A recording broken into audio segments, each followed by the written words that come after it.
Eu estava ansioso por esse momento. A gente andou viajando e a viagem foi muito boa, muito abençoada por Deus.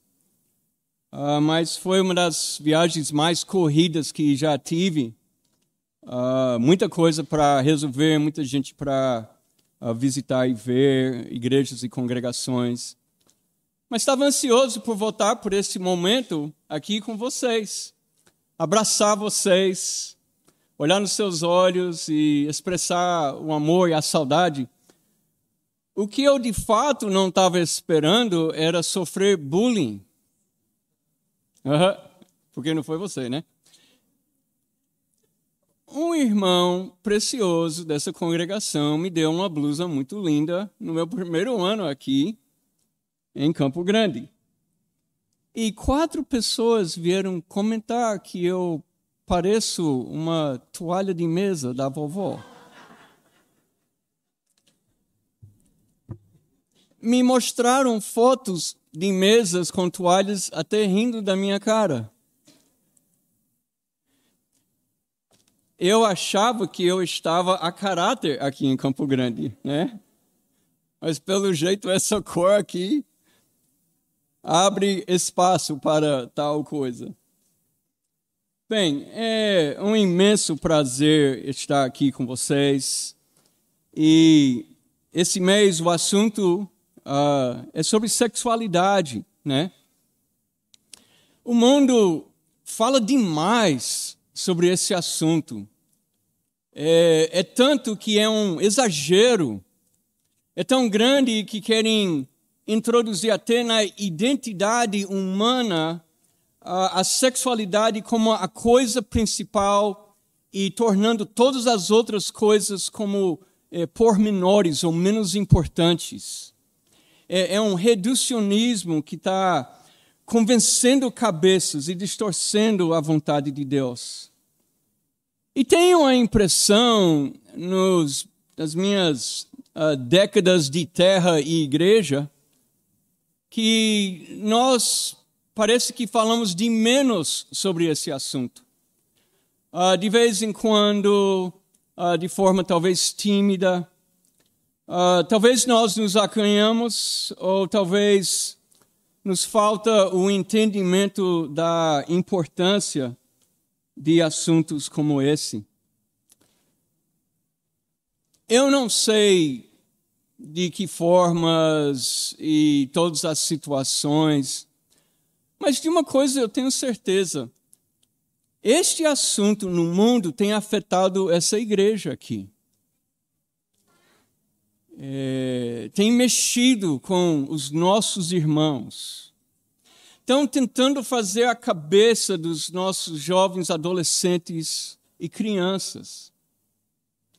Esse assunto é muito importante e vai além de atos físicos, obviamente, porque o mundo está vindo com todo tipo de ideologia para virar as nossas cabeças.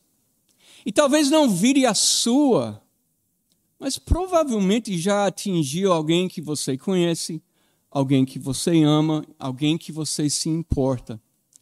E provavelmente, se fôssemos fazer uma lista aqui de pessoas que conhecemos que já se desviaram da fé, até por questões nessa área sexual, a gente teria uma lista grande demais.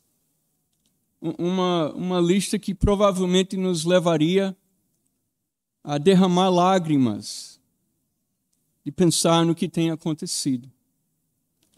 Eu sei que algumas pessoas aqui podem não estar sofrendo nenhum tipo de tentação sexual. Eu entendo isso. E já conversei com gente assim. Eu também já vi gente que nunca passou por uma tentação sexual no casamento e quando veio de um jeito tão elaborado, tão íntrico, tão amplo, eu fiquei impressionado com aquilo. Acho que foi uma das piores coisas que eu já vi. Então, só porque não aconteceu, nunca quer dizer que nunca pode acontecer. Mas mesmo que não seja um problema para você, é um problema nesse mundo. E é um problema para alguém que está sentado do seu lado. E nós precisamos entender desse assunto. Nós precisamos acolher uns aos outros na vontade de fazer a vontade de Deus. Estava pensando, né? Por que esse assunto mexe tanto? Quando eu era adolescente, meu pai comprou um joguinho. Parecia um tabuleiro de xadrez, mas era eletrônico. E não dava para ver nada, você era só orientado pelos sons. E onde você encontrava uma barreira, você colocava fisicamente uma barreira. E você dava passos por esse tabuleiro e, de repente, você escutava esse barulho.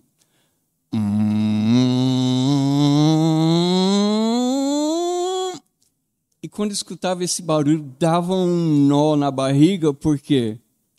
Porque você tinha despertado o dragão. E agora o dragão ia começar a voar atrás da sua peça para comer você. E você tinha que encontrar o tesouro antes do dragão te pegar e levar o tesouro de volta para casa.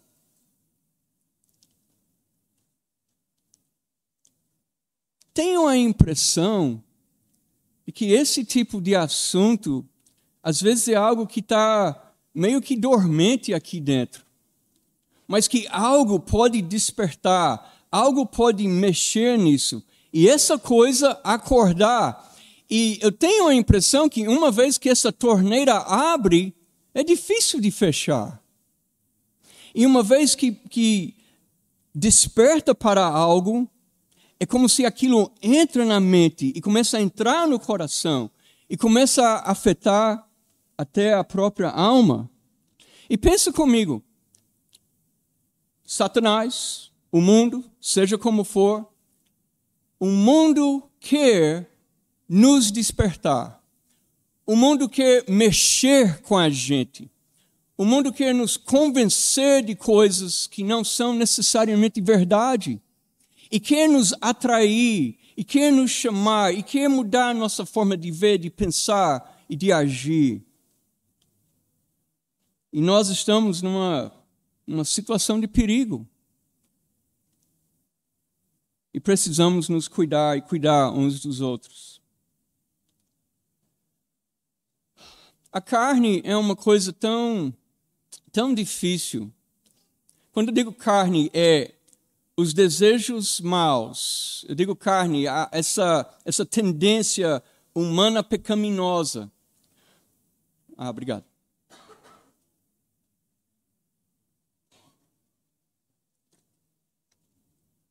Os lugares por onde eu passei tinha mais umidade do que essa cidade, com certeza. A primeira noite que eu dormi aqui, eu acordei e não consegui engolir. Eu estava esquecido de como era. Está tão seco na garganta que nem sequer engole. A carne é algo que, se você alimenta, a carne quer cada vez mais.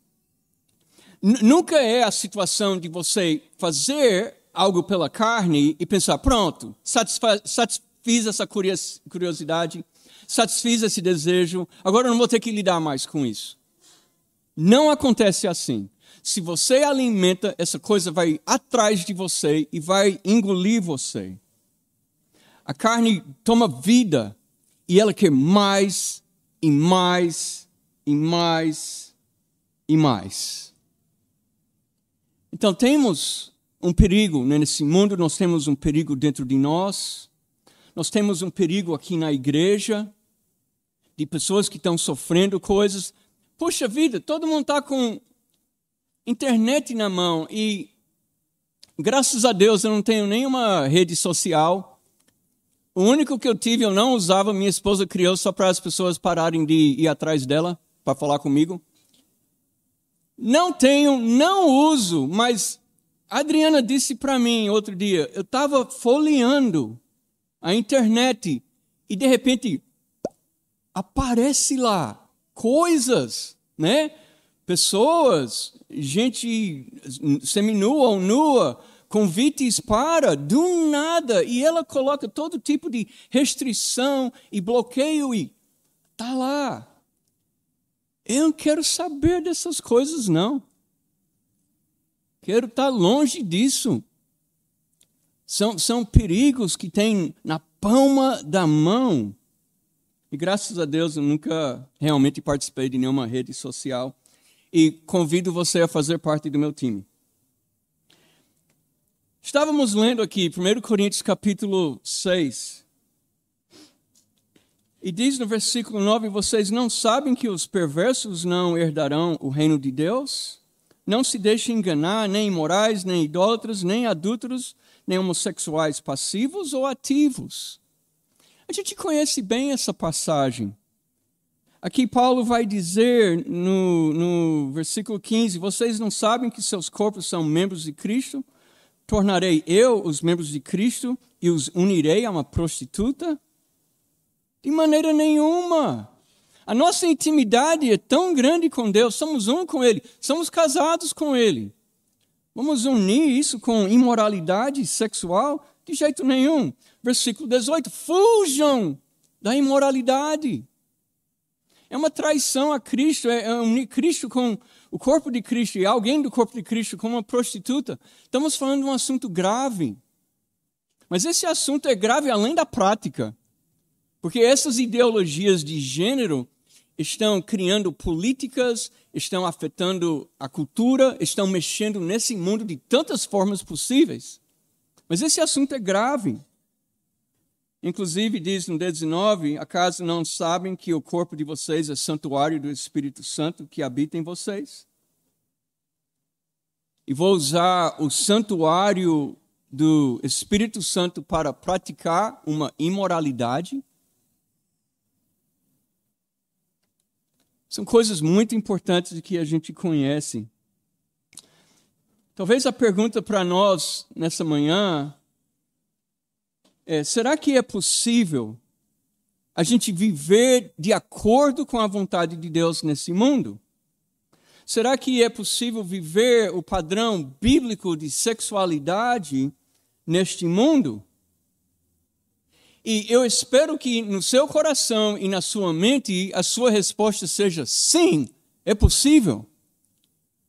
Bem-aventuranças, bem-aventurados os limpos de coração ou os puros de coração, porque verão a Deus. Aí, por conseguinte, a gente pode dizer o seguinte, e se não for puro de coração, então não verá a Deus. Aí quando a gente faz essa pergunta e pergunta, você é uma pessoa pura de coração? Poucos dizem sim, alguns dizem não, e muitos têm uma cara de confuso. E eu penso, esse não é um assunto que dá para ter confusão na mente. Por quê? Porque pode ser o limiar entre ver Deus para sempre e não. Como é que a gente faz com isso? E como é importante. Tem um versículo na Bíblia que sempre me incomodou. Eu estava compartilhando com os jovens hoje de manhã. Gálatas, capítulo 5.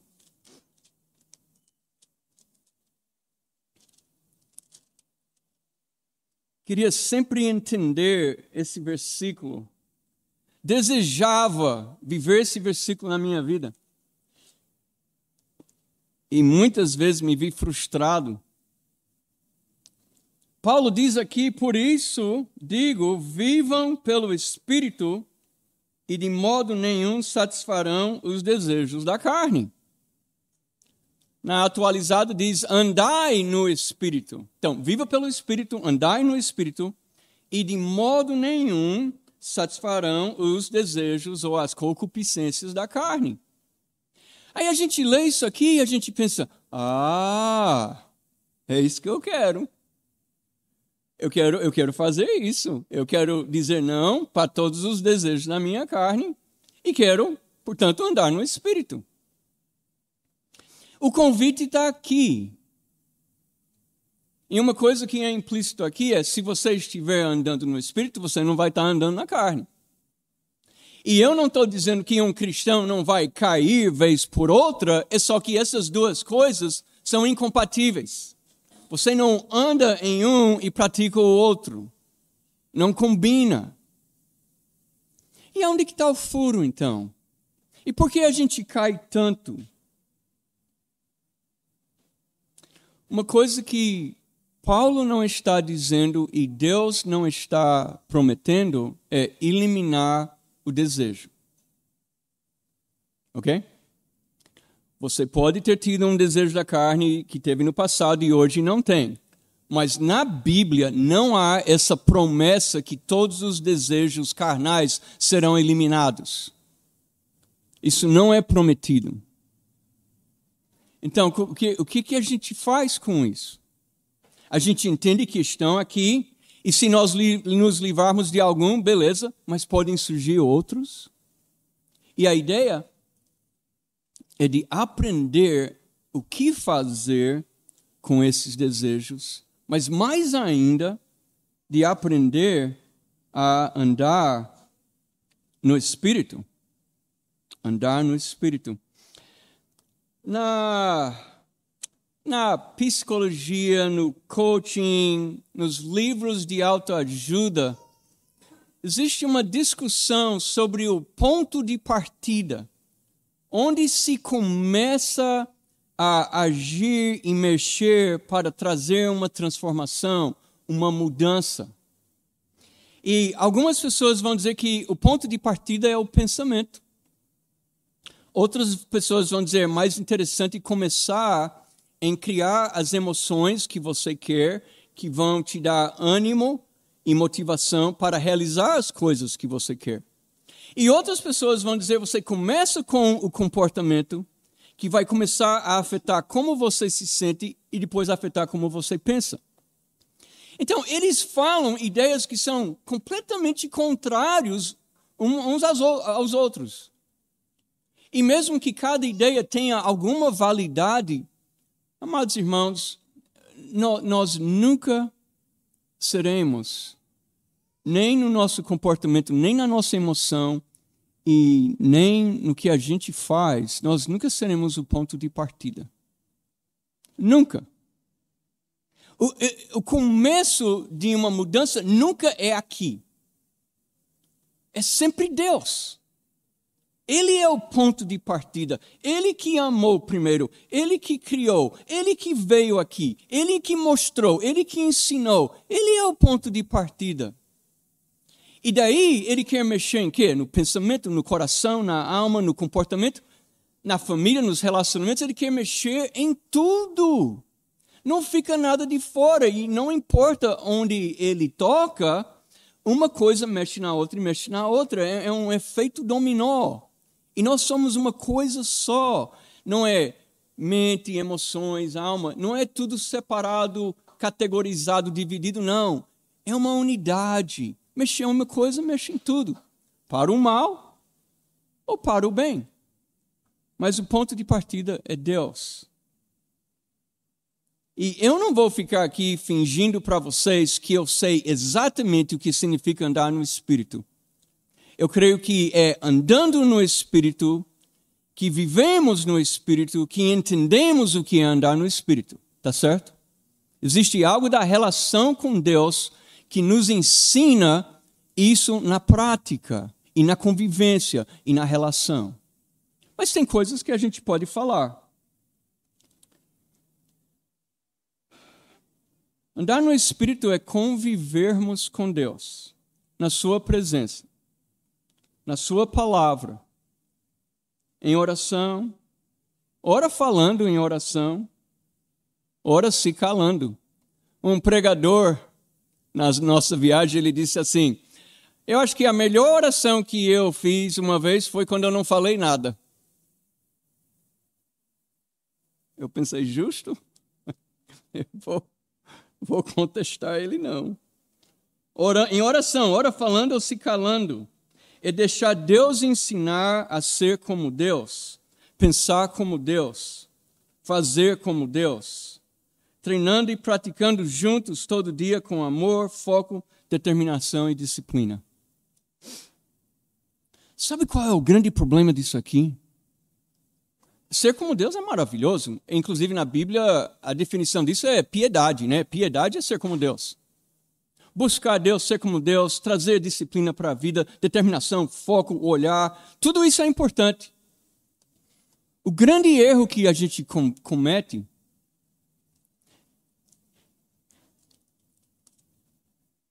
é que a gente tem uma ideia de que a gente precisa fazer isso sozinho.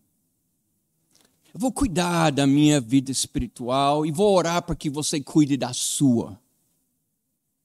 É assim que a gente fala. É assim que a gente ensina. E é assim que a gente faz, que a gente pensa. Você precisa se cuidar. Olha as tentações sexuais. Olha as ideologias de gênero. Você precisa cuidar da sua família. Seus filhos são meus e meus filhos são seus. Então eu vou levar elas para sua casa hoje à tarde. Espero que você tenha almoço. Nós não somos indivíduos em Cristo. A nossa caminhada não é sozinho. O seu problema não é seu problema. O seu problema é meu problema. O meu problema é seu problema. Se você chora, eu choro. Se você ri, eu rio. Estamos juntos nessa. Cristo morreu para que a gente andasse juntos e não cada um se virando.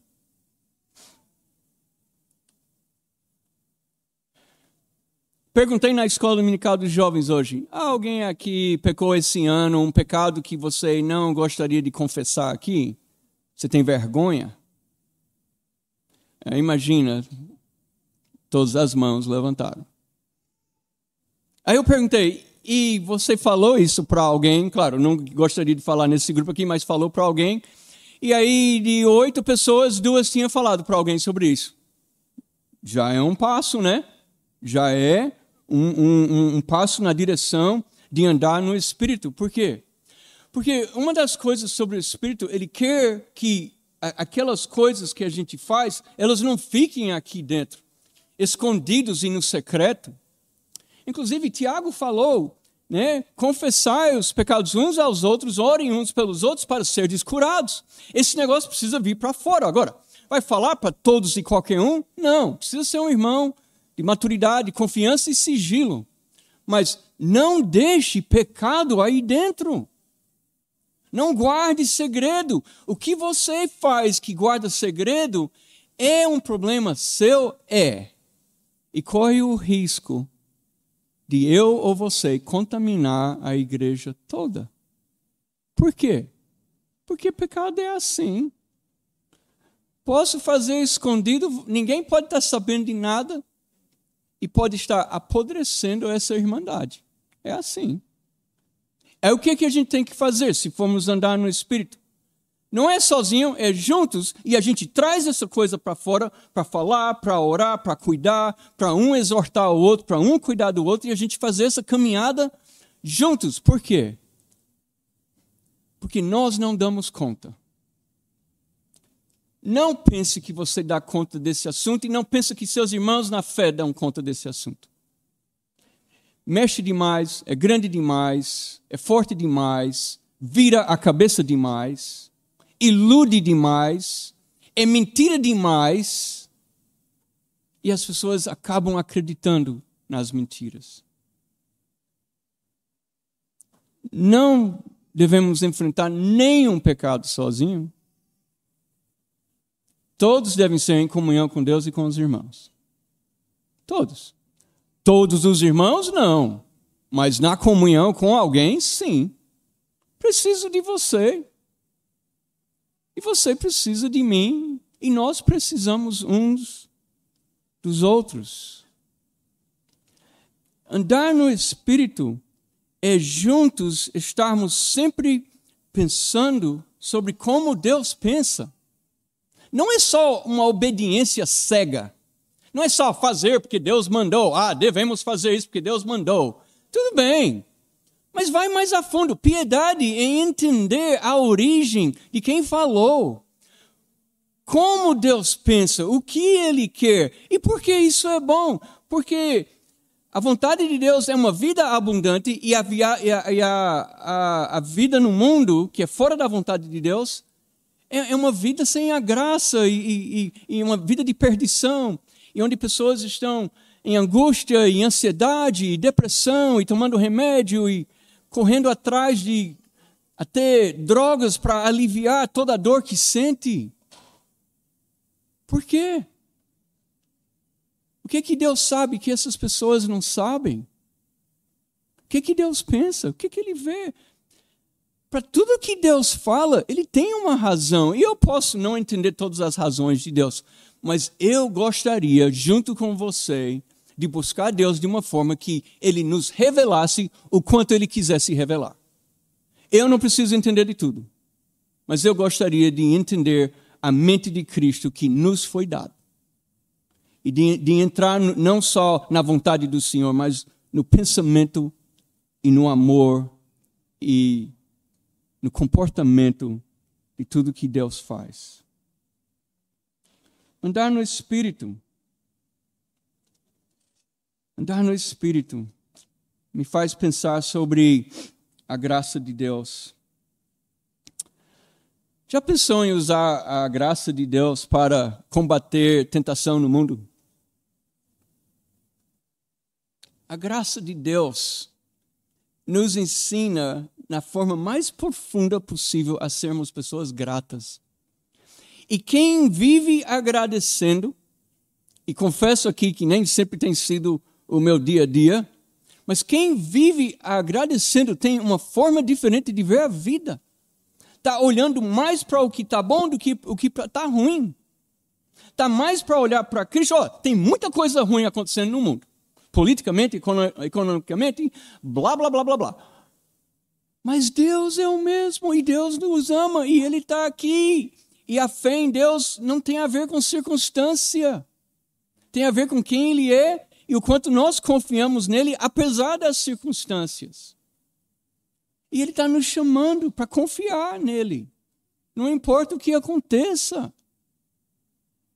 E aí a graça é isso, é eu poder agradecer porque tem a ver com quem Ele é e tudo o que Ele fez, em vez de que o que aconteceu ontem, ou anteontem, ou ano passado, ou o que vai acontecer ano que vem.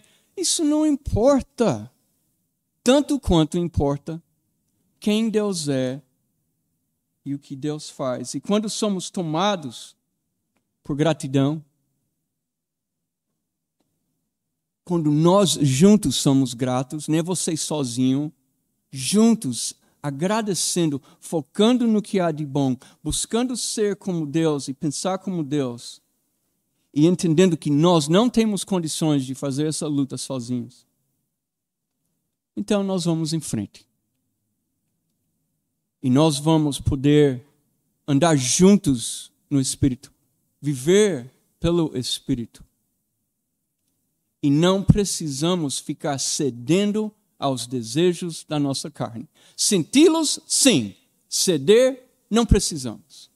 Se nós seguimos aquilo que Deus planejou. E obviamente que não é só isso que eu falei, tinha outras coisas para falar, mas esse é o convite que Deus faz para nós. Amados, eu me lembro, só para terminar, a primeira vez que comecei a estudar sobre pornografia na faculdade foi num curso de psicologia social. E eram estudos que relacionavam como a pornografia fazia com que as pessoas tinham ideias de violência em relação a mulheres e coisas assim. Era causa e efeito o que a gente estudava. E comecei a ler sobre pesquisas, depoimentos. Eu lembro de uma ex-atriz de material adulto explícito. Ela criou uma ONG para ajudar e tirar meninas e mulheres dessa indústria. Eu me lembro, na década de 90, lendo uma pesquisa que dizia 80% das pessoas que estão trabalhando com esse tipo de material explícito são pessoas que foram abusadas. E esse artigo dizia, você que consome esse material, você está usando para o seu prazer a exploração de pessoas que foram abusadas na sua infância. Que coisa forte! E eu não vou mencionar outras coisas aqui, porque nem convém, mas a conclusão que eu tirei, pensando especificamente sobre esse assunto de material adulto explícito, ilusão, mentira, fingimento, engano, fantasia baseada em hipocrisia. E tive um grande amigo meu em São Paulo, um senhor que admirava muito, ele já faleceu. Ele disse para mim, a fantasia é pior do que a realidade. Porque a fantasia é baseada na imaginação. Qual é o limite da imaginação? Qual é o limite da imaginação? E aí o mundo está chamando, o mundo está puxando, o mundo está convidando, o mundo está querendo distorcer uma coisa tão linda que Deus fez. E nós estamos vulneráveis. E nós precisamos uns dos outros. E precisamos do Espírito Santo que mora dentro de nós para nos guiar por esse caminho difícil que tem nessa vida. Orem comigo. Pai amado, pedimos a sua ajuda. Rogamos por irmãos e irmãs que estão viciados em material adulto explícito. Pedimos por pessoas que estão presas ao mundo e não só olhando material, mas vivendo coisas que são de práticas imorais.